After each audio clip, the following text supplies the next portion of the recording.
Hello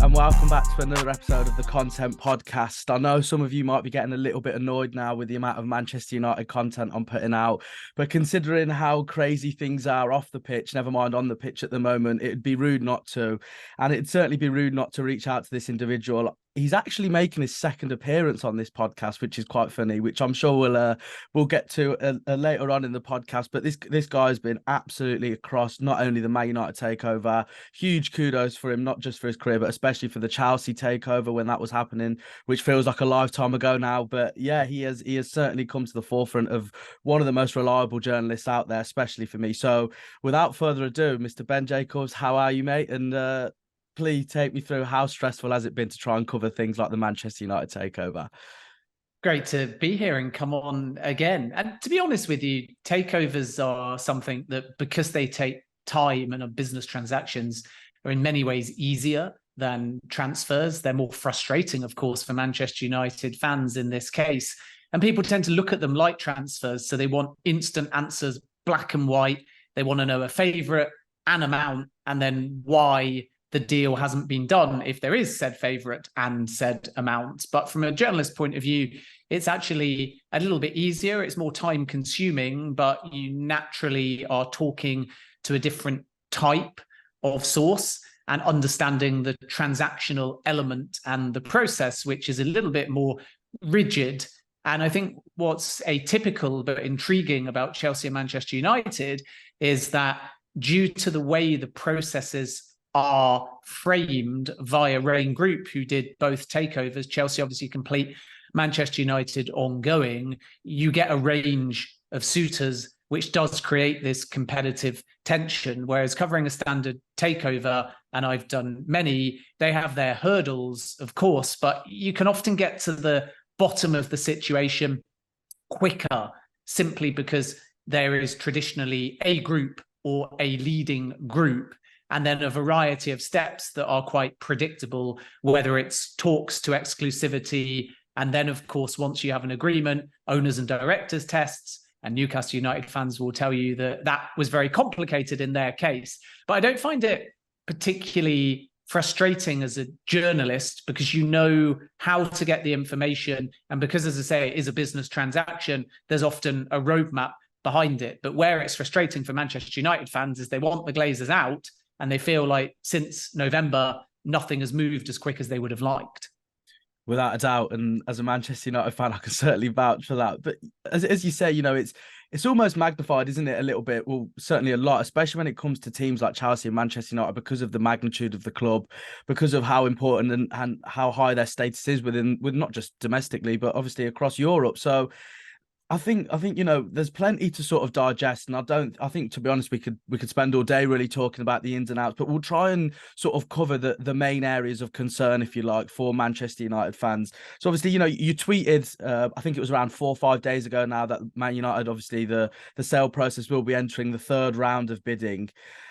Oh, a third round. I don't think I could take the first round, to be honest, but you know, we're here, and these are the punches that we're going to have to be rolling with. So what's essentially this third round for, in terms of specifically what the Glazers are looking for that they didn't find in the second round, should we say?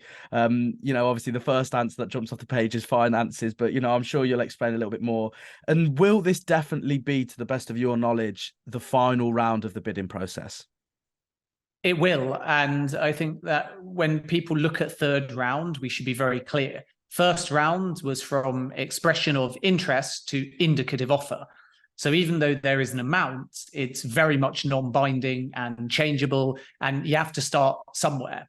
So I wouldn't look at round one, if we're calling it that, as anything other than an expression of interest and trying to get through to stage two, which was about meetings and undertaking due diligence, which, even though Manchester United is a public listed company, is an enormous amount of work.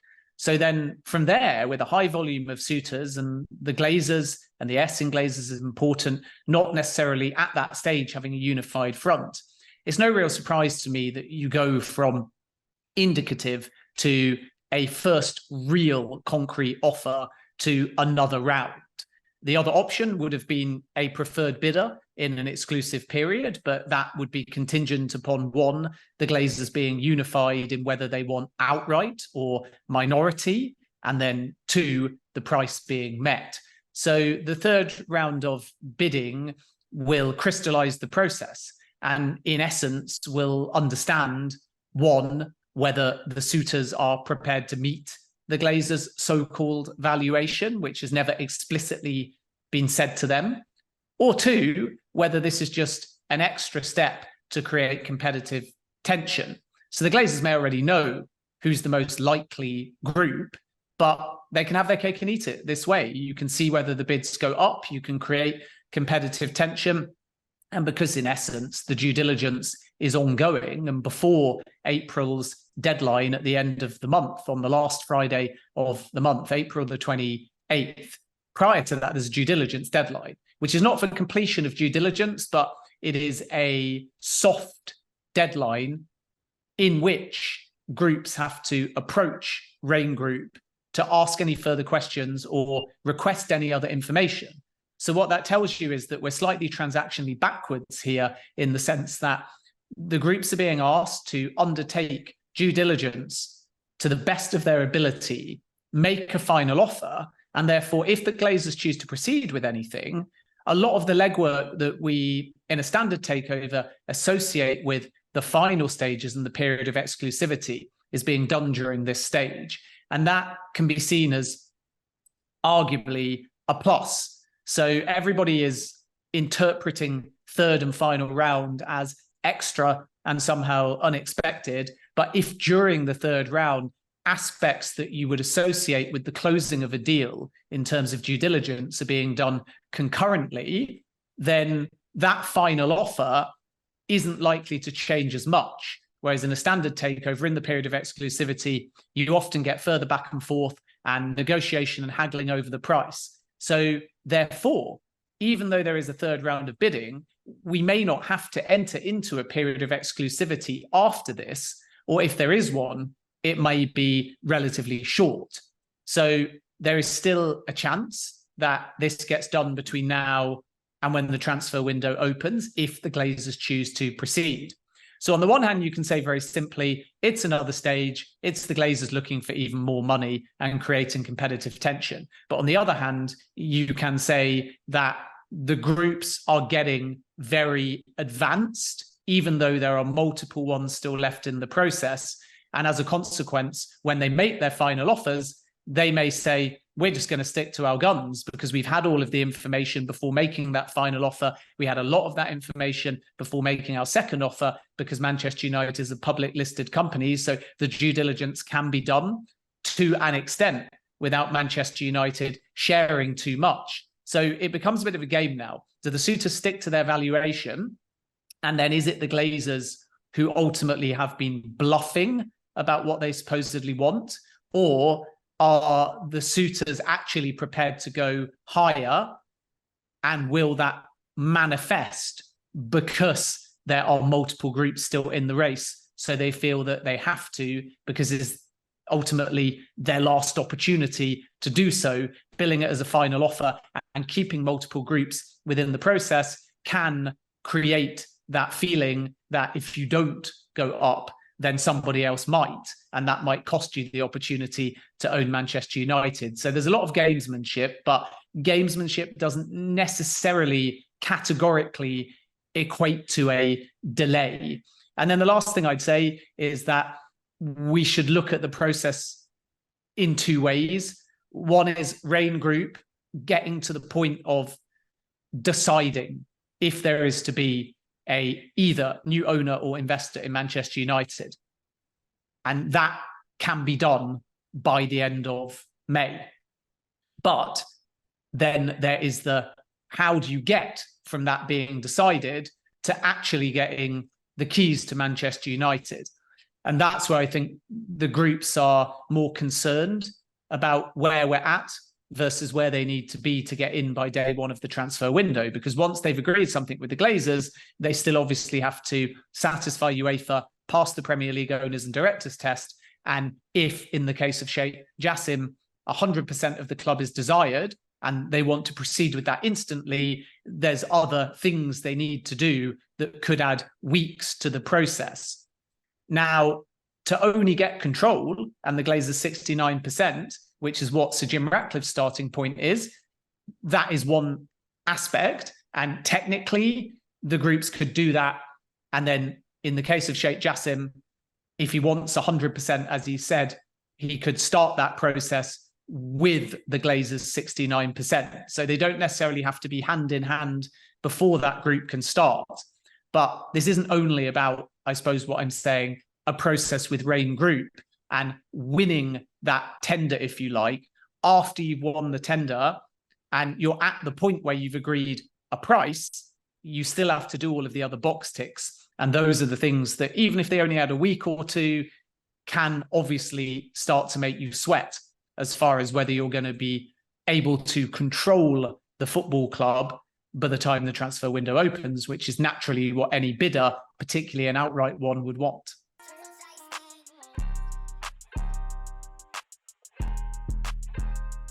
There's just so many layers to this, and I think almost it's emotionally charged, isn't it? Certainly compared to a lot of the other takeovers, considering the background story and the history between the fans and the Glazers, which I think only sort of adds pressure, certainly from a fan base perspective.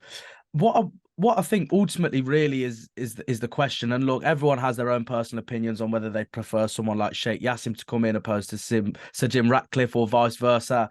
But I think ultimately the be all and the end all question for probably the majority of Manchester United fans across the world is, after all of this, after essentially having their hopes raised of a new dawn at Old Trafford in terms of a new ownership, a backing and a genuine backing without anything behind closed doors going on that Man United fans don't know of, shall we say, how likely, after all of this, after months of hope, as I say, could there be a scenario where the Glazers do remain and perhaps potentially obviously take a minority investment, which obviously there have been a few parties that have made that clear that they're interested in doing so. So from your perspective, really, and obviously the information that you currently hold, how likely is it that the Glazers will remain at Manchester United? Well, there's three options, not two. So we've been framing this process as outright or minority, but there is also a scenario where the Glazers just remain as is. So we cannot discount the no sale possibility as well.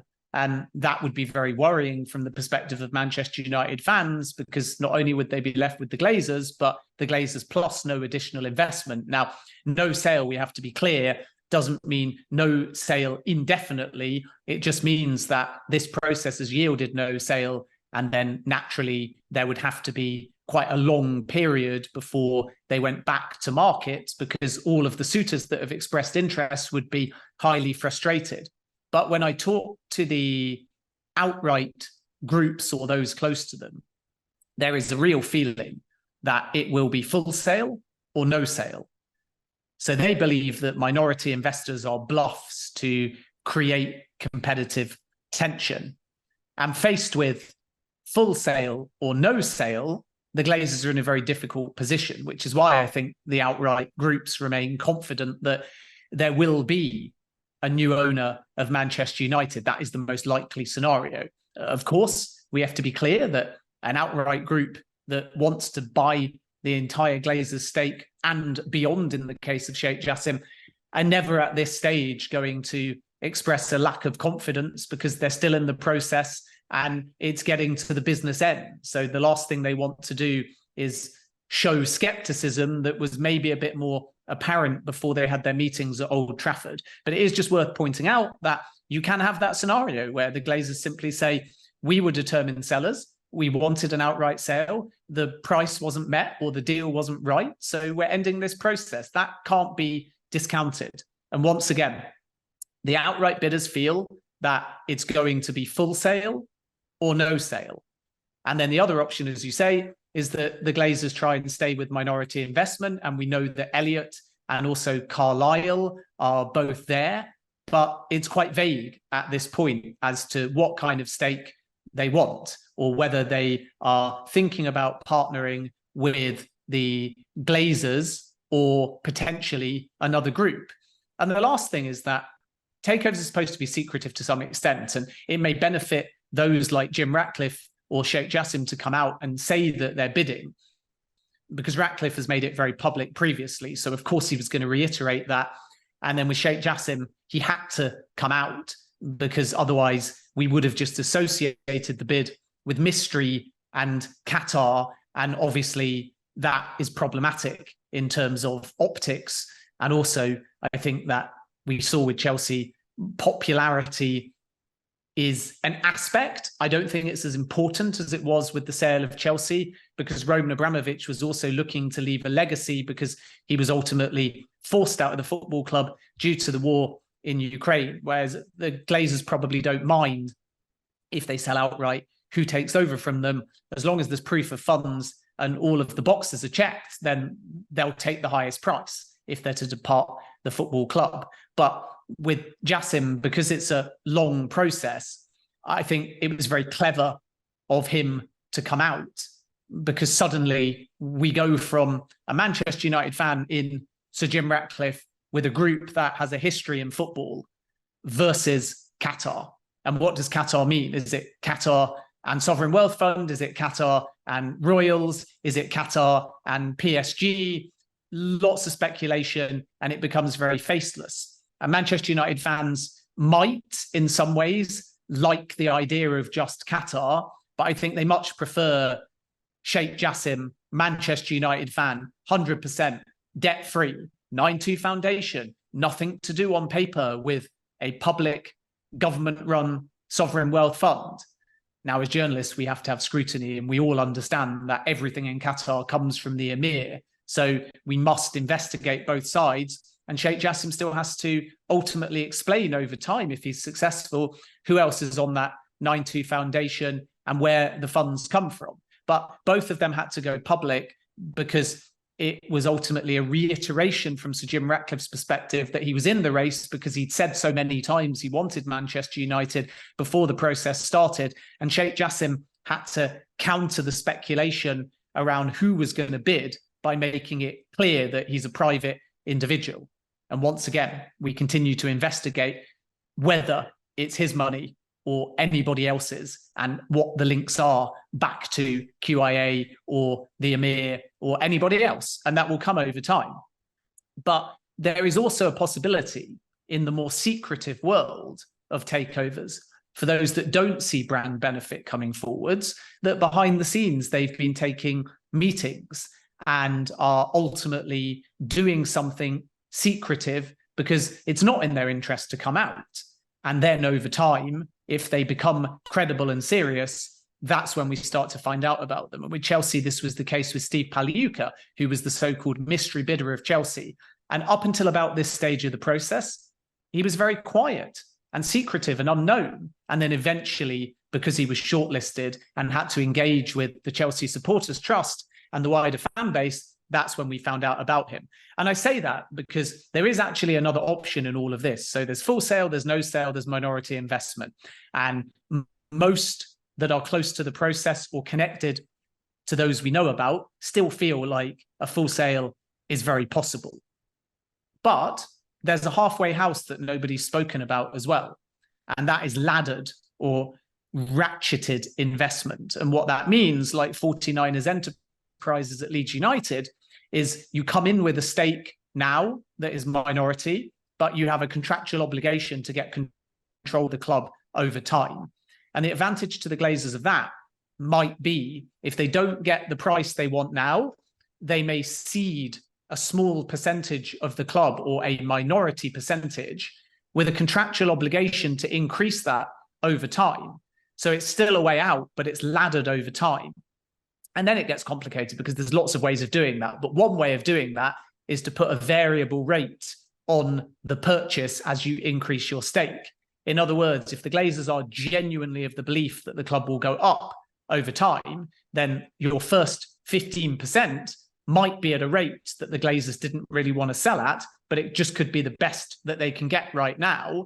But then when that next 15% and next 15% become contractually obligated for the investor to buy, it could be, as one option, and it is only one option, valued at the time.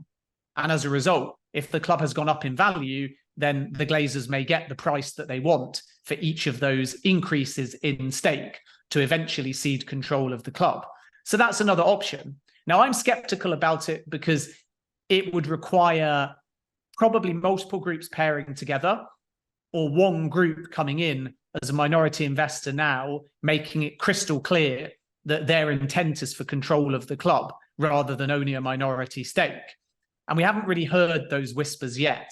But those close to the process have certainly outlined that there can be that option in a takeover. And we know from Leeds United that is not atypical to want to transition in over time. So we shouldn't be ruling out any option at this point because the Glazers haven't shown their hand. But my feeling still remains that at this stage, a full sale or a no sale is still the more likely scenario than the Glazers remaining at the football club with minority investment. They're determined sellers. And the minority investors also have to give the Glazers what they want too, which I think is the other thing that people keep forgetting in all of this. So it's not only about the Glazers want to stay, so they're going to take minority investment. They can't do that with a publicly listed company. If someone comes in at 5.5 billion and a minority investor values the club at 4.5 billion, the Glazers can't, in good faith as responsible owners, take 25% just because they want to stay when there's a credible offer at significantly more. So every single investor, minority or outright, has to still value 100% of the club, whether they want 1% or all 69% of the Glazers shares. And as a result, it's important to understand that if a minority investor succeeds, then it's going to be because they've put the best offer on the table, not only because they've given the Glazers the opportunity to stay. With a financer, it's a bit different. If they provide the Glazers with the financing to stay, that's different to a minority investor coming in. And there might be a way of somebody both taking a stake and financing, which is, again, what makes the complicated process very difficult at this stage.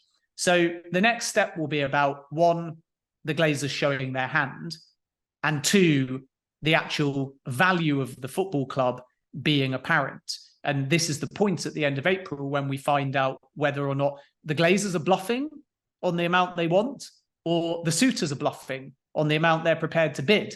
And if all the suitors go up again in round 3, then the Glazers will be very justified to say, in essence, the price that we supposedly want, and they've never explicitly said it, is actually what now everybody has gone up to, in which case they're not being as greedy as people think, and vice versa. If the suitors stick to their valuation, which is believed to be around $1 billion less than the Glazers want, and then the Glazers end up accepting an offer lower than that, then we know that all along this was just competitive tension and gamesmanship, and actually they are prepared to accept an offer that is lower than the supposed valuation that they've been pushing for the last 6 months or so.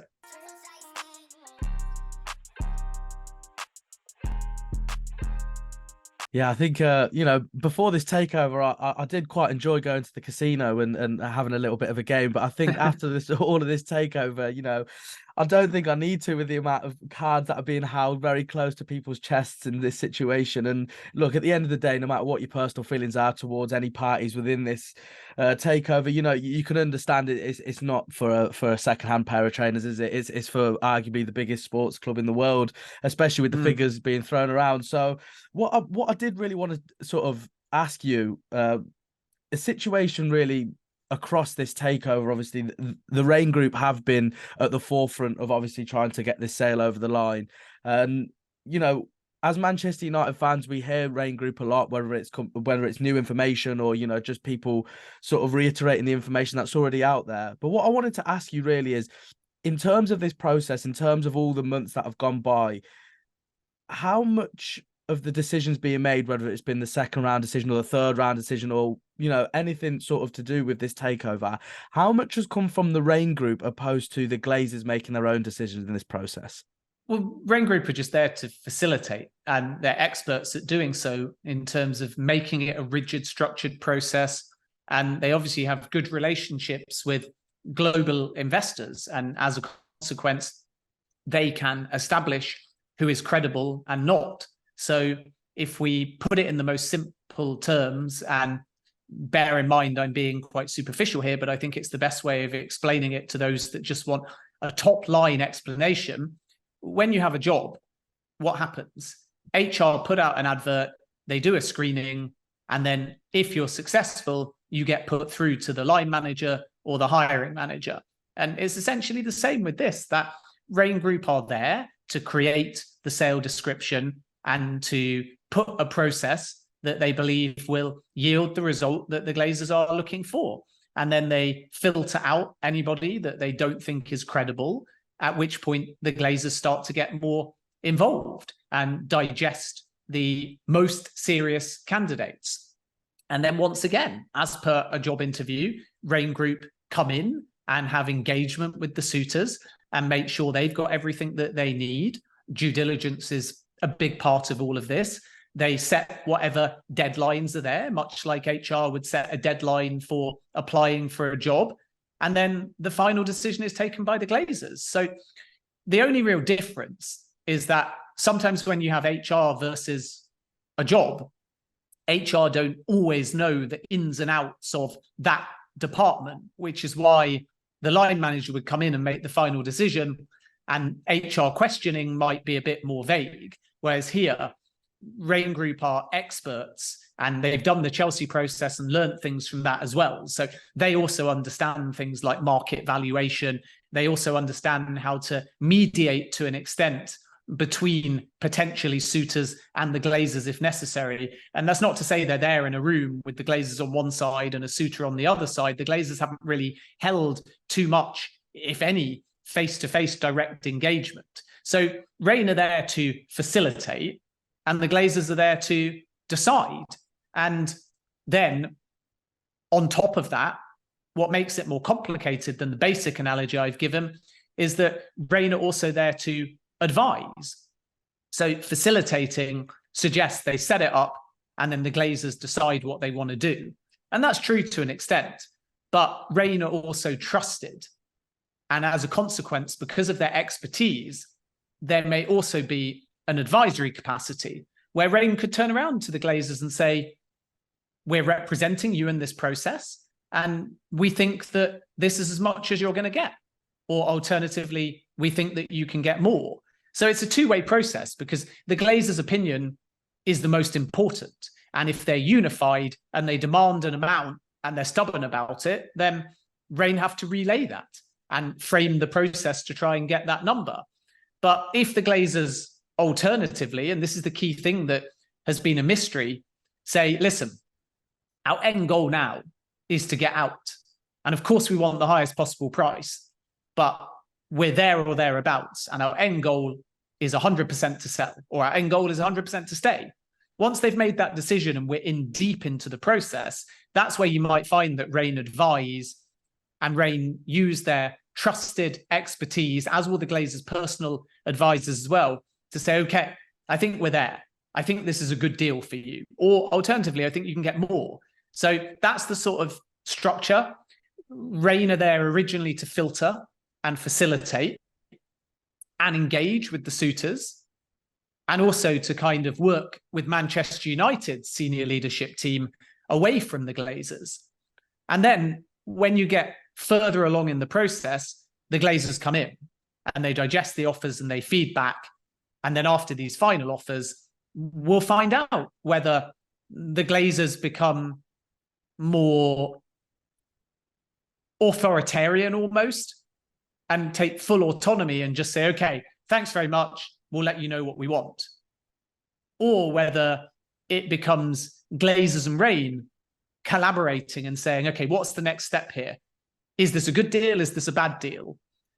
And I think that it will all just depend on the number. And that's kind of where we stand, I think, at the moment.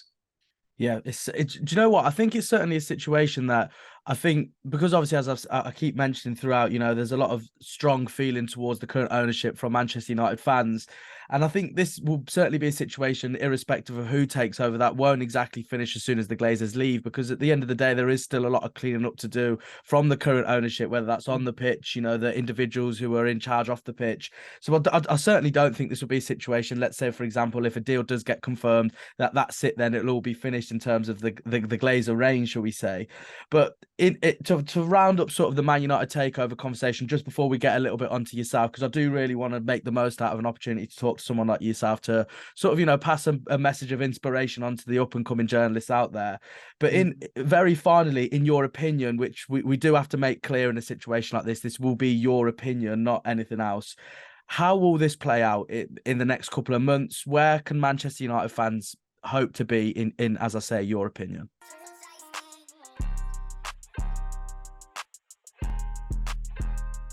Well, I think that the process, in my opinion, will yield something. And I've said many times, at this stage, and it's fluid, a full sale is seen by many as more likely than a minority investment. But again, it will all, in my opinion, hinge upon the number. And the Glazers are determined sellers to sell all of their stake at the right number.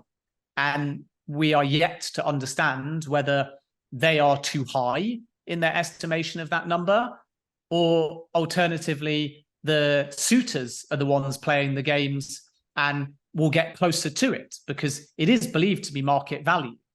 And when we talk about market value, it's so difficult to predict, because there's the enterprise value of the club, which at the moment is about 3.1 billion. So 5 billion is fantastic value based upon the enterprise value of the club. And that is why, loosely speaking, there is an overpaying element, but that's different to reckless bidding. And you have to also factor in the value of the club now is only one thing, but the value of the club when you're looking at projections such as Champions League football, or a long era of success under Erik ten Hag, or alternatively redevelopment of Old Trafford and improving Carrington, these things can all be factored into the asset that you're buying. So again, if it was a house, you could look at it now and you could look at its potential. And that is why value is a hot topic of debate. But in essence, I don't think we have a scenario where if somebody met the Glazers' valuation, they would decide they want to stay. I think they're determined sellers, but it will all depend on the number. And that's how I think things are going to play out. Yeah. And I also think that Jim Ratcliffe is in a very difficult position, because if the Glazers opt for an outright sale, then I don't see anything other than Sheikh Jassim winning that and outbidding Jim Ratcliffe. I think Ratcliffe feels a bit like a stalking horse at this point, or a pace setter in a race, in the sense that you need two outright bidders. And if you've got two outright bidders, you can create competitive tension. But I don't see any scenario where, if Sheikh Jassim places a final offer and Ratcliffe places a final offer, I don't see any scenario where Ratcliffe outbids or outpitches Sheikh Jassim, which is what puts him in a very difficult position. And does that mean that he explores partnering with someone? Does that mean that he explores a plan B, like laddered investment? We don't know. But I think that this will play out as the outright bidders think, which is ultimately full sale or no sale.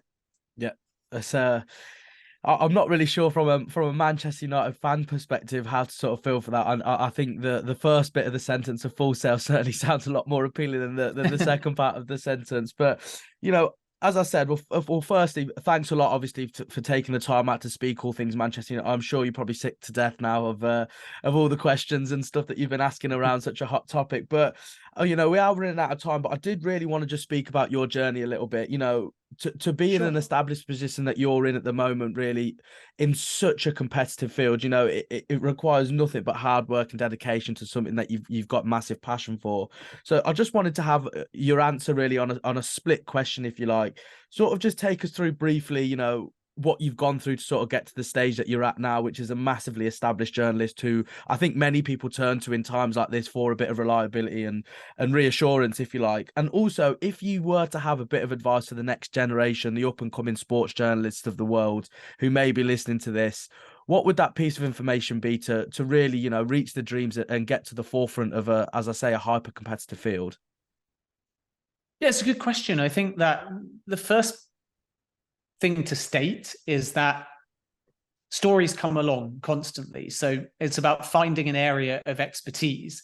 And you're only as good as your last story. And as a young and up and coming journalist, you can always jump upon a new story. And nobody says, as long as you're accurate and reliable and build up a contact base, that you can't own a story just because you don't have X amount of years of experience. And that's the beauty of journalism. And you gain your stories through ultimately contacts.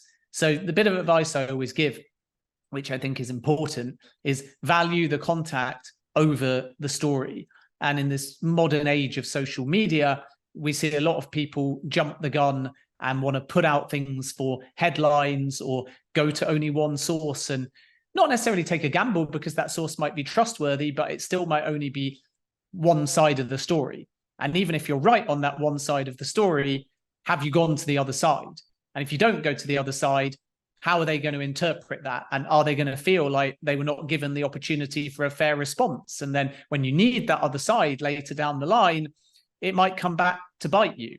So I think what people don't realize is that there's always a lot of information that we as journalists can't put out there. There's always a lot that you have to respect that is off record. And to build up a story and credibility and to use the things you know, you often have to withhold things and you often have to build something with sources over time. So everyone always asks me about the Manchester United takeover or the transfer window, but your work is actually done outside of these stories. Because if they don't know you and you're emailing them now for the first time, asking for information, or you're going to an agent because you think so-and-so is going to a club, then it's very difficult to get anything out of them. But if you keep that 365-degree day relationship, and they like you and they trust you and they see you, and every time the phone rings, you're not asking for something. Maybe you're playing a round of golf. Maybe you're asking them about their family. Maybe you're wishing them a Merry Christmas or a Happy Hanukkah or a Happy Ramadan. These kind of things are important because they start to realize that you're not always looking for something. You're not always bugging them during their busiest times. And that's key. So it's a people business, which means that going to LinkedIn, going to networking events, that type of thing is really important. And it might mean that you don't get a story for 6 months. It might mean that you have to be patient. It might mean you've got something juicy and accurate, but you withhold it. And someone else might put it out there and it might irritate you because you might have been told it was off record. But so be it, because these are contacts you're going to need for life. So if you blow your load on one story, but anger your source, betray your source, get something wrong, or don't go to the other side, it's difficult, because then you've got to come back from that. So patience is key, withholding information is key, developing relationships with sources over time is key, and not always hounding them when you want something, but showing you're genuine and actually value them as a person, not just as a source. That's probably my advice to young journalists, and eventually doing that, things will pay off. Yeah, without a doubt. And I think as we sort of wrap things up here, I just sort of want to remind the listeners and the viewers of this podcast that this is the second appearance that you've had on the content. And the first time was quite a while ago now. And I remember the time, I think you had around 14 to 15,000 followers on Twitter. And now I think the last time I checked, it was just over 200,000. And the reason why I'm explaining that is because I think that really highlights you as an individual, Ben, for you to take the time out for someone who's obviously just starting out in their podcast. And then now, obviously, I've been fortunate enough to you know, sort of make my journey into the industry. So I just want to say a massive thank you for the consistency that you've shown someone even like me. And as I say, not only for appearing on the podcast, but also the fact that you've been across all of these stories and you have that sense of reliability. So a massive thank you once again, Ben. And I'm very sure that we'll hopefully anyway, certainly be on another podcast very shortly. I look forward to it. Keep up the good work. Thanks a lot. And thanks a lot to everyone who's listened today. Be sure to like, subscribe, as well as follow on all social media for more content by 𝗧content.